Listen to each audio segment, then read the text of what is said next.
మిత్రులారా అందరికీ నమస్తే. ఖమ్మం జిల్లా ముదిరాజ్ మహాసభ జిల్లా అధ్యక్షులు హనుమంతరావు గారితోనూ సార్ రైట్. జై ముదిరాజ్, జై జై ముదిరాజ్. ఈ మధ్యకాలంలో ఒక వారం 10 రోజుల నుండి మత్స్యశాఖ మంత్రివర్యులు, పశుసంవర్ధక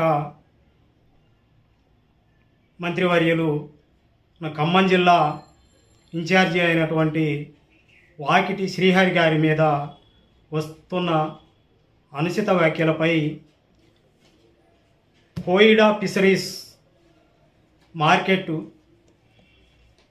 ప్రారంభ సమయంలో అక్కడ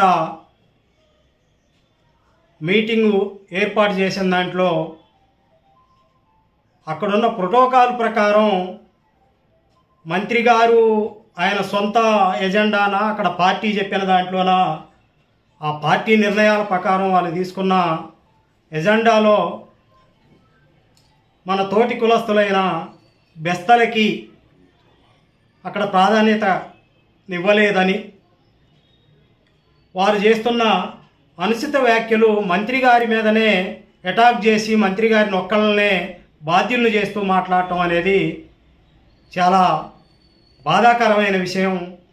అక్కడ మాట్లాడటమే కాకుండా బషీర్బాగు ప్రెస్ క్లబ్లో ప్రెస్ మీట్ పెట్టి మరీ దీని మీద మంత్రి గారిని అవాస్పాలు చేసే విధంగా ఒక సోదర కులస్తులైనటువంటి బీసీల మీదనే ఇలాంటి వ్యాఖ్యలు చేయటం అనేది చాలా బాధాకరమైన విషయం. మనం ఏదేమైనా కానీ మన కుల వృత్తుల కాడ ఒకళ్ళ మీద ఒకళ్ళు బురద చల్లుకోవటమే తప్ప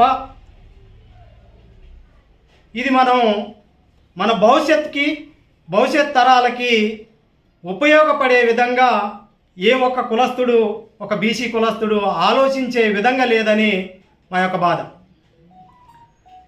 ఇవాళ బీసీలందరం ఏకం కావాలి, మన బీసీ రాజ్యం రావాలి.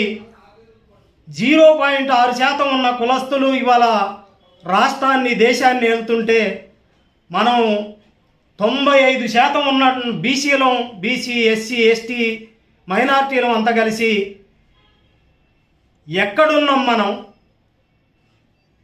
మనం కులాల కొట్లాటలో వృత్తి మీద మనమే కొట్టుకుంటూ రాజకీయాలకు దూరమై, విద్యకు దూరమై, ఉద్యోగాలకు దూరమై మనం అనాగరికతలో, ఇంత నాగరికత పెరుగుతున్న ఈ రోజుల్లో కూడా ఇంకా అనాగరికతలోకి వెళ్ళిపోతున్నాం.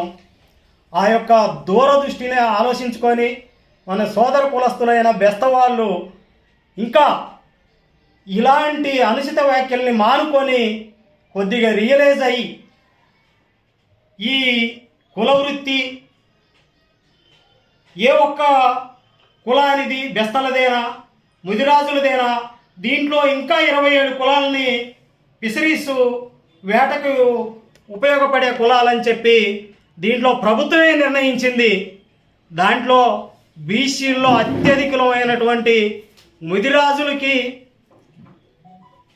రాజకీయంగా కనీసం ఒక 15 నుంచి 20 ఎమ్మెల్యేలు ఉండాల్సిన ఈ రాష్ట్రంలో పోయిన ప్రభుత్వాల్లో కానీ ఈ ప్రభుత్వాల్లో కానీ ఏకైక ఎమ్మెల్యే, ఏకైక మంత్రి, ఒకే మంత్రి ఉన్న రాజకీయం మనం ఎటువైపు పోతున్నాం, రాజకీయంలో ఏ దశలో ఉన్నాం అనేది ఆలోచించకుండా ఇవాళ మన మీద మనం బురద చల్లుకొని ఆ ఒక్కటి కూడా లేకుండా చేసుకునే పరిస్థితులు ఏర్పడుతున్నాయి. ఇదైతే కరెక్ట్ కాదు. మనం ఇంకా రియలైజ్ అవ్వాలి.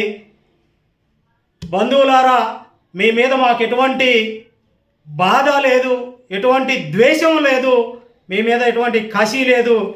కానీ మీరు ఇలాంటి అనుచితమైన వ్యాఖ్యల్ని వెనక్కి తీసుకొని రియలైజ్ అయ్యి దీని మీద మంత్రి గారికి క్షమాపణ చెప్పాలి ఖచ్చితంగా. ఎందుకంటే మనం ఏదైనా తెలిసో తెలియకో తప్పుడు మాట్లాడవచ్చు. ఆ తప్పును వెనక్కి తీసుకొని క్షమాపణ చెప్పడంలో అది పెద్ద ఏదో అవమానపడ్డట్టు కాదు. దాన్ని ఖచ్చితంగా వెనక్కి తీసుకోవాల్సిందిగా కోరుతూ భవిష్యత్తులో ఎలాంటి రాకుండా ఇంకా మీకేమైనా అనుమానం ఉంటే పెద్దలతోని ముదిరాజ్ కమ్యూనిటీలో కానీ బెస్త కమ్యూనిటీలో కానీ ఇంకా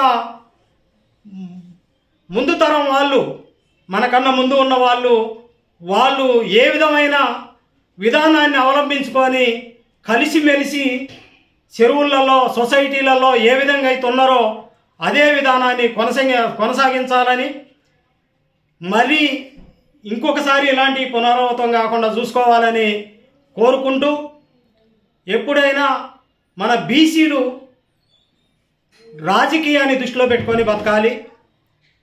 రేపు మన భవిష్యత్తు మన పిల్లలు ఈ గుంటల్లో చేపలు పట్టుకొని కులవృత్తి కాడగొట్టుకునే విధానాన్ని మానుకొని మన కులవృత్తే దానికోసం పాటుపడుతూ మన పిల్లల్ని ఉన్నతమైన విద్య వైపు, ఉన్నతమైన ఉద్యోగాల వైపు, ఉన్నతమైన రాజకీయ నాయకత్వం వైపు మన పిల్లల్ని ముందు చూపుతో పెంచాలని నా యొక్క మనవి. ఆ దిశగా ఆలోచిస్తారని కోరుకుంటూ మరొకసారి ఇలాంటి రాకుండా చూసుకోవాలని సోదర కులస్తులైన బెస్తవారికి విన్నవిస్తూ నాకు ఈ అవకాశం ఇచ్చిన మీడియా మిత్రులకి ధన్యవాదాలు తెలియజేస్తూ సెలవు తీసుకుంటున్నాను. నా పేరు రావుల హనుమంతరావు ముదిరాజ్, తెలంగాణ ముదిరాజ్ మహాసభ ఖమ్మం జిల్లా అధ్యక్షుల్ని.